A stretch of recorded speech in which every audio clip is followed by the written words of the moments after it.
Hello दोस्तों, नमस्ते, प्रणाम। क्वेश्चन बन रहे लोग तो आशा करते हैं सब क्यों अच्छा है, स्वस्थ हो, मस्त हो। तो चलिए लोगिन मस्त रहते हुए शंकर जी के गाना सुने लोगिन। बहुत ही सुंदर बा। सावन आ गई बा, अब सावन में गावे वाला बा। तो चलिए लोग सुनेंगे और गाना सुनते सुनते अपन प्यार दुला आशीर्वाद दे मत भूलाम लोगिन। और कमेंट बॉक्स में जरूर बताएं लोगिन कि गाना रवा लोगिन के कैसन लागल। शिव जी काहे ना ताकिले अखिया खोल के, सुंदर मुख से बोल के ना। शिव जी काहे ना ताकिले अखिया खोल के, सुंदर मुख से बोल के ना।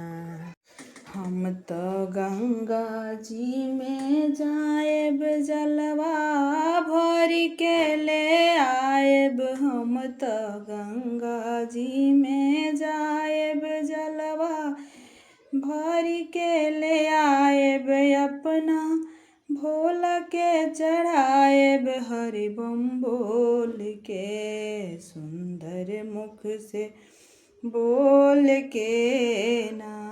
शिव जी काहे ना ताकिले अखिया खोल के, सुंदर मुख से बोल के ना। हम तो बगिया में जाएब फुलवा लोड़ी के ले आएब। हम तो बगिया में जाएब फुलवा लोड़ी के ले आएब। अपना भोला के चढ़ाएब हरि बम बोल के, सुंदर मुख से बोल के ना। शिव जी काहे ना ताकिले अखिया खोल के, सुंदर मुख से बोल के ना।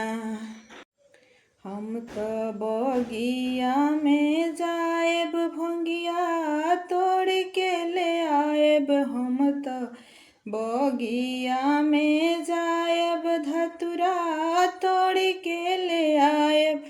हम तो बगिया में जाएब बेलपत्र तोड़ के ले आएब। अपना भोला के चढ़ाएब हरि बम बोल के, सुंदर मुख से बोल के ना। शिव जी काहे ना ताकिले अखिया खोल के, सुंदर मुख से बोल के ना। ए बोले बाबा काहे ना ताकिले अखिया खोल, सुंदर मुख से बोल के ना।